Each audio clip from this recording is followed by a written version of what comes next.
আসসালামু আলাইকুম রাহমাতুল্লাহ। প্রিয় দর্শক, কেমন আছেন? আশা করি ভালো আছেন। প্রিয় দর্শক, শিক্ষক নিবন্ধন পরীক্ষায় উত্তীর্ণ হতে কত নম্বর পেতে হবে চলুন আজকে বিস্তারিত জানাবো। এছাড়াও জানাবো যে আপনাদের 18তম শিক্ষক নিবন্ধন পরীক্ষার ফলাফলটি কবে প্রকাশ করা হবে সেটা নিয়েও একটি আপডেট আছে এই ভিডিওটির মাধ্যমে, তাই সম্পূর্ণ ভিডিওটি ধৈর্য সহকারে দেখবেন। দেখতে পাচ্ছেন 7 সেপ্টেম্বর 2024 1:54 বাংলাদেশ সনাতন বিশ্ববিদ্যালয় পত্রিকা দ্য ডেইলি ক্যাম্পাসে প্রকাশিত হয়েছে। বেসরকারি মাধ্যমিক ও উচ্চ মাধ্যমিক পর্যায়ে শিক্ষা প্রতিষ্ঠানে এন্ট্রি লেভেলের শিক্ষক ও প্রভাষক হতে নিবন্ধন পরীক্ষায় প্রতিটি স্তরে কমপক্ষে 40 নম্বর অর্থাৎ 40% নম্বর পেতে হবে। প্রিলিমিনারি রিটেন ও ভাইভায় আলাদা আলাদাভাবে 40% কম নম্বর পাওয়া কোনো প্রার্থী শিক্ষক নিয়োগের মেধা তালিকায় অন্তর্ভুক্ত হওয়ার সুযোগ পাবেন না। বেসরকারি শিক্ষক নিবন্ধন ও প্রত্যয়ন কর্তৃপক্ষ এনটিআরসি সূত্রে এসব তথ্য জানা গেছে, তবে টুইস্ট আরও রয়েছে। প্রাপ্ত তথ্য অনুযায়ী 100 নম্বরের প্রিলিমিনারি পরীক্ষার ন্যূনতম 5 নম্বর 40, আর বিদ্যমালা অনুযায়ী কোনো প্রার্থী লিখিত ও মৌখিক পরীক্ষায় ন্যূনতম 40% নম্বর না পেলে শিক্ষক নিয়োগের মেধা তালিকায় অন্তর্ভুক্ত হওয়ার কোনো সুযোগ পাবেন না। এখন 18তম শিক্ষক নিবন্ধন লিখিত পরীক্ষার খাতা মূল্যায়ন চলছে। নিবন্ধন লিখিত পরীক্ষার ফলাফল অপেক্ষায় থাকা প্রার্থীরা দ্য ডেইলি ক্যাম্পাসের সঙ্গে যোগাযোগ করে শিক্ষক নিবন্ধন পরীক্ষার 5 নম্বর বা কাট নম্বরের বিষয়ে জানতে চেয়েছে। তারা বিভিন্ন বিষয়ের প্রার্থীদের লিখিত পরীক্ষার 5 নম্বর সম্পর্কে জানানোর অনুরোধ জানিয়েছে।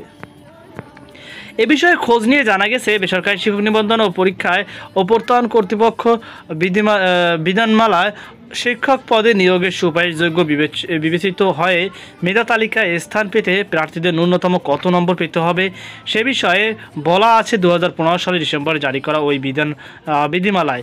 সর্বশেষ সংশোধনে বলা আছে, প্রিলিমিনারি পরীক্ষায় ন্যূনতম 5 নম্বর হবে শতকরা 40%। প্রতিযোগিতামূলক এ পরীক্ষায় লিখিত ও মৌখিক পরীক্ষা অংশে নির্ধারিত কোনো 5 নম্বর নেই। নির্ধারিত 5 নম্বর না থাকলে শিক্ষক পদে নিয়োগের আবেদন করার জন্য যোগ্য বিবেচিত হয়ে জাতীয় মেধা তালিকায় স্থান করে নিতে প্রার্থীদের লিখিত ও মৌখিক পরীক্ষায় কমপক্ষে 40% নম্বর পেতে হবে। বিধিমালা বলা আছে, কোনো প্রার্থী লিখিত ও মৌখিক পরীক্ষার ক্ষেত্রে পৃথকভাবে অন্যূনতম 40 নম্বর না পেলে তিনি মেধা তালিকায় অন্তর্ভুক্ত যোগ্য বিবেচিত হবে না।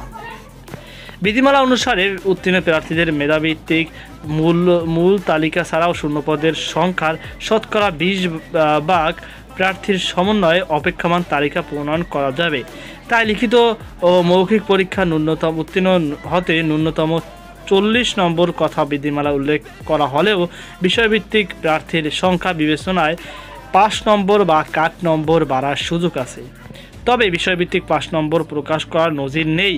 এনটিআরসির কর্মকর্তা দ্য ডেইলি ক্যাম্পাসকে জানান, বিধিমালা অনুযায়ী শিক্ষক নিবন্ধন পরীক্ষা উত্তীর্ণ হতে প্রিলিমিনারি রিটেন ভাইভা প্রতিটি অংশে ন্যূনতম 40 নম্বর পেতে হয়। তবে লিখিত পরীক্ষার 5 নম্বর বা উত্তীর্ণ হওয়ায় নম্বর নির্ধারিত নয়। প্রার্থী বেশি হলে 5 নম্বর বাড়তে পারে।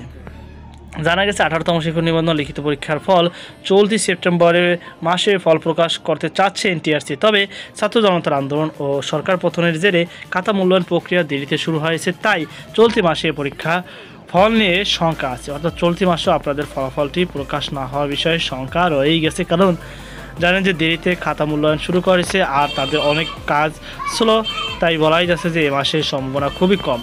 তো এই ছিল আমাদের সর্বশেষ আপডেট। সকল আল্লাহ হাফেজ।